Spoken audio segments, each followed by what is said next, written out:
Son las 7:30 de la mañana.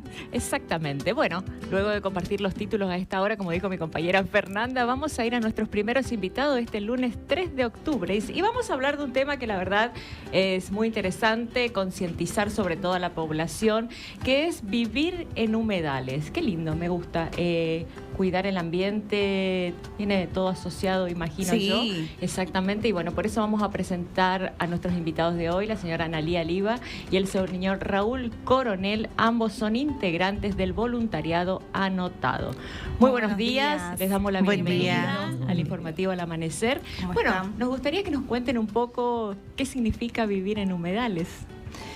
Bueno, la verdad que esto para nosotros como chaqueños es un orgullo poder decir que vivimos en los humedales. Lamentablemente pocos chaqueños conocemos el significado de vivir en humedales. De vivir en humedales, de disfrutarlo. Pero no quiero robarle esos segunditos, que estaría muy bueno que el doctor Raúl Coronel, evaluador ambiental, aprovechar los segundos que tienen ustedes al aire para que nos cuente la vinculación de la geografía, de lo que tiene que ver con nuestro Chaco, con los avipones. Porque aquí, bueno, de hecho la cartografía, tenemos una cartografía los jesuitas que se hizo de vivir en humedales de 1700, como para entender un poco, porque si no entendemos nuestra historia, viene por ahí, ¿no es cierto? Y también estuvimos una semana en San Jerónimo del Sauce, en Santa Fe, con esto del porqué. Y ahí también está Fabriciano, el linaje fabriciano. O sea, esto la verdad que es muy regional. Bueno. Doctor Coronel, por favor. Bueno, muchas gracias, buen día. En realidad es un tema para nosotros apasionante desde que entendemos como realmente hay que entender el ambiente, que primero hay que saber cuáles son sus componentes. Entonces toda la biodiversidad y fundamentalmente los seres humanos estamos ligados al ambiente. Pero hay un elemento intangible que por ahí no se conoce, que es la cultura. O sea, para hablar de ambiente habría que conocer el territorio. Entonces, nosotros somos orgullosos de vivir en el segundo bioma más grande de América después del Amazonas. Y entonces hay elementos también dentro de la naturaleza que son específicos y únicos, como es este territorio justamente. Humedal es todo componente del ambiente que tiene el agua es el principal componente, entre 10 centímetros y 2 metros. O sea, todo lo que es laguna, carrizal, estero, bueno, eso es un humedal.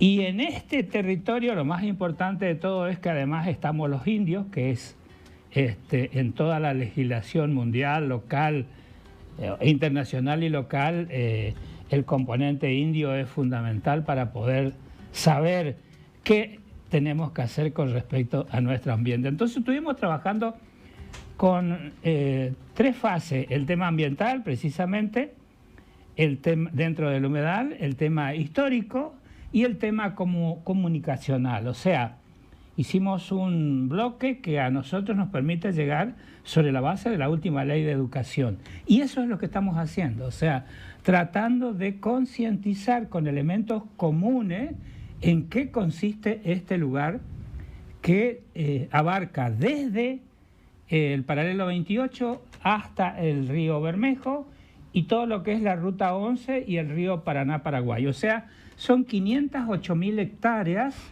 que tiene protección internacional. O sea, ese es un tratado que se celebró hace muchísimos años después de investigar tanto sobre la pérdida de los pájaros. Entonces, se buscó en el mundo territorios para darle pastaje, nidaje a todas las aves que comienzan en el sur y terminan en el norte. Eso hizo que el tratado tenga una relevancia internacional, pero a su vez, lo más importante en estos últimos tiempos es que los humedales albergan una gran cantidad de biodiversidad. O sea, hay mucha vida humana, hay mucha vida vegetal, hay mucha vida animal, y bueno, eso hace que estamos protegidos, sobre todo contra las enfermedades zoonóticas. El 70% de todas las enfermedades provienen de los animales. Cuando se destruye el humedal, cuando se destruye un ecosistema, para lo cual primero voy a hacer un ejemplo, no se explica con ejemplo, pero la teoría de los sistemas es difícil explicármelo hasta ahora por televisión, pero el auto, por ejemplo, tiene un sistema eléctrico, tiene un sistema de freno, tiene varios sistemas, ¿sí? Sistema de luces. Si yo al auto le voy quitando esos sistemas, no deja de ser auto, no va a funcionar. Y lo mismo pasa con el ecosistema, o sea, si los componentes son los animales, los pájaros, los perros, los bichos, el agua, el bosque, yo le voy quitando esos elementos, deja de funcionar como ecosistema.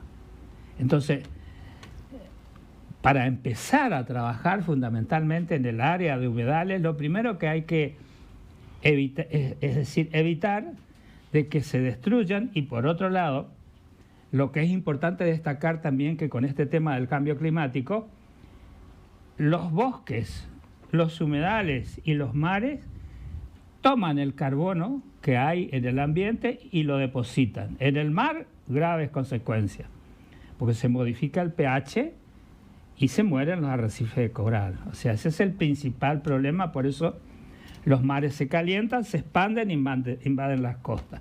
En el caso de los bosques, si los bosques cumplen retener el carbono, depositarlo en sus raíces, si yo tiro todos los bosques con la deforestación, obviamente todo el carbono depositado se va a la atmósfera nuevamente. Y los humedales también cumplen esa función, o sea, son sumideros del carbono. Y por ahí es importante que sepamos también que toda la biodiversidad fundamentalmente que hay en nuestro territorio, por ejemplo, los camalotes, tienen una función específica ecosistemática. Están purificando el agua. O sea, si yo saco los camalotes, y evidentemente no va a cumplir esa función. O sea, es un error, es una equivocación, le falta más instrucción ambiental a quien realiza, pero los camalotes no se sacan del agua. No sabía eso. Bueno, y el camalote, el caso nuestro, ese arvejita, tiene otra función más que específica. Retiene los metales pesados y purifica el agua. O sea, donde hay humedales porque el agua está podrida. Esa es la razón. Sí. Y Resistencia tiene mucho de eso por toda la comunicación interna que hay con las cloacas y con los desastres que se hacen en toda la cuenca del río Paraná, que es como un techo. El Chaco es como un techo. El Paraná sería una gran canaleta y todos los ríos vienen al Paraná.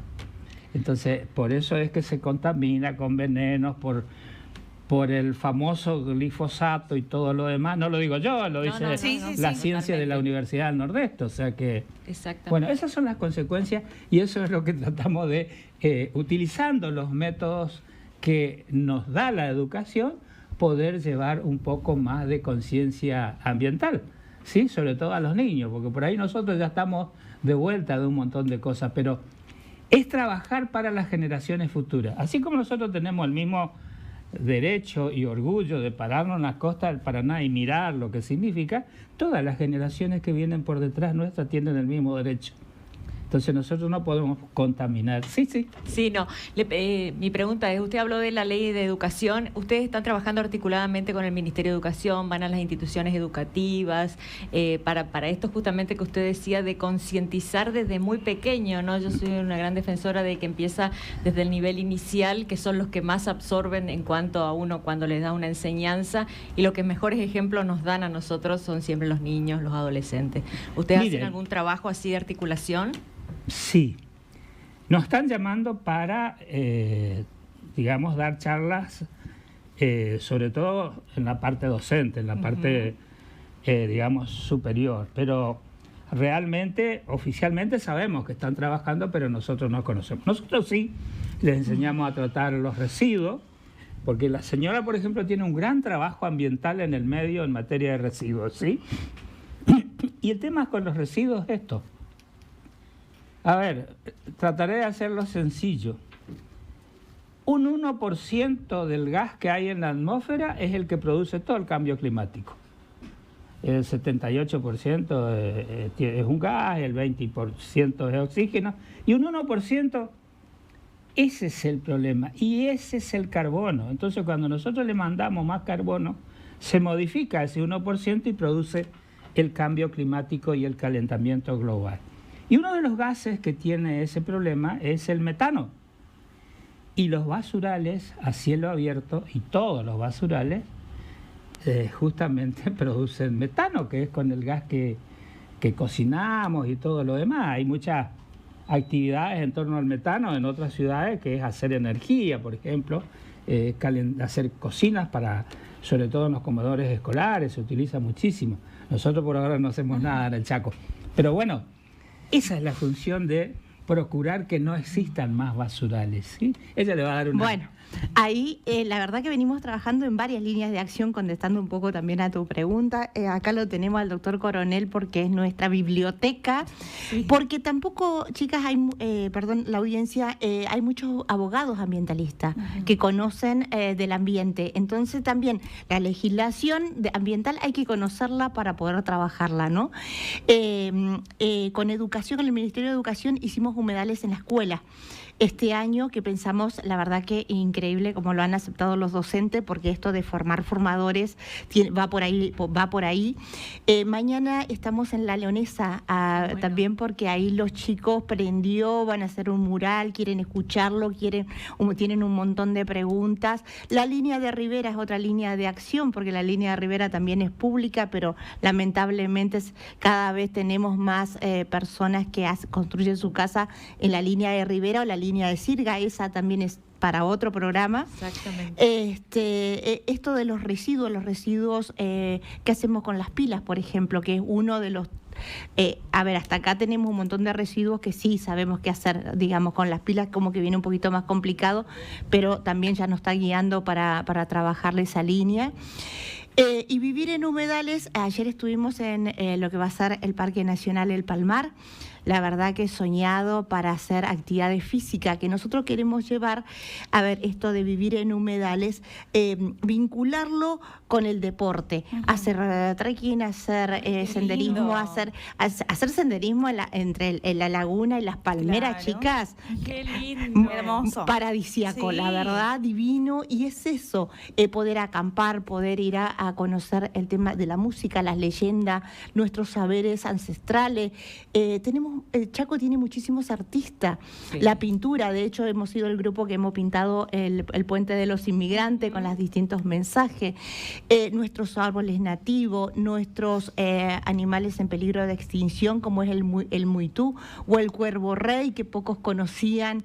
Y ahora estamos trabajando con el Ministerio de Educación para colorear, que los nenes coloreen, y también hay una partecita para que la mamá, la hermana o el docente también le pueda leer y explicar de qué se trata. O sea, esto la verdad que de ambiente, como bien lo marcaba el doctor, es súper, súper, súper amplio y no tenemos que esperar todo del Estado. Creo que somos nosotros, cada uno de los ciudadanos, que tenemos que tener, porque si tenemos el conocimiento, es ahí donde empezamos a hacer esto, a tejer estos lazos de comunidad y generando conciencia. Los medios de comunicación, un rol central. Así que los invitamos a todo el equipo de Norte Grande para sumarse a esta gran movida, porque tenemos geólogos, biólogos, abogados, y cada uno va aportando desde su lugar. Y bueno, felicitaciones acá a su compañero de equipo, que también lo hemos acompañado en esa gran movida en Puerto Tirol. Increíble ha sido eso. Así que bueno, también estuvimos ahí hay un datito importante, Georgina Soledad Friedrich, ella es nuestra artista, tiene pinturas veganas, pinturas hechas con la harina de arroz, de los humedales Chaco, y está viajando ahora a Salta a una gran muestra y una exposición que se da para todo lo que tengan que ver con el arte, la pintura y demás. Y esa es una referente nuestra.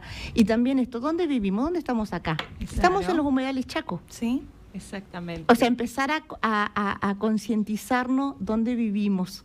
Exactamente, empezar a concientizar y a difundir como estos lugares, por ejemplo, de que usted decía de hacer trekking, de correr, ¿vieron los paisajes para hacer kayak? Contacto con la naturaleza, ¿no? Mucho fondo, acá quiero mucho fondo chaqueño, mucho fondo. Vamos a decirle a nuestro vamos a director tener ahora. Nuestro director ya. Tenemos fotos, aportamos. Ustedes nos pasan. Sí. Perfecto, entonces una acá imagen, compromiso un video, al aire. ahí está. Y nosotros obviamente desde Norte Grande Federal vamos a estar acompañando las actividades porque hay que difundir, hay cosas que uno no sabe, que la sociedad no sabe, y está bueno porque una forma de empezar a cuidar primero es conocer. Sí. Entonces, si conozco, cuido, y también como cuido mi casa, mi hogar, tengo que cuidar el ambiente porque es el lugar donde vivimos todos, ¿no? Y es nuestro Chaco. No sé por qué cuesta tanto eso de cuidar el ambiente, de no tirar basura. Ayer me puse a barrer la vereda y la verdad que la cantidad de bolsas de plástico que andaban dando vuelta es impresionante. Habría que sacarse al uso de las bolsas los canastos de Pocha y Delmira, hay que ir a comprarle a Pocha Delmira a nuestras maestras artesanas. Ahí por ahí vi una foto con unos necesito canastos. justamente unos canastos, entonces voy a ir a comprar. Ahí está. Ahí es está. toda la información que uno a veces no sabe claro. y que hay que empezarle a dar a conocer a la gente. No se tiran las botellas infladas, hay que pisarlas, Sí. aplatarlas, O sea, que queden pequeños. chatas. Este problema radica justamente por la educación ambiental, o sea, lo que hay que rescatar de todo esto es que sí o sí, con las 350 toneladas que se recogen de residuos por día en Resistencia, el problema justamente es que no se hace un tratamiento integral de residuos urbanos, ¿sí? Ese es un libro que yo escribí hace años. El tratamiento integral de residuos sólidos urbanos, y estamos hablando de residuos sólidos urbanos exclusivamente, que es lo que producimos nosotros, pero hay residuos patológicos, residuos peligrosos, bueno. Y entonces, ¿qué quiere decir tratamiento integral? Que hay obligaciones y responsabilidades para cada proceso del residuo. Por ejemplo, el generador que somos nosotros, tenemos la obligación ya hoy por hoy de separar los residuos en nuestro domicilio.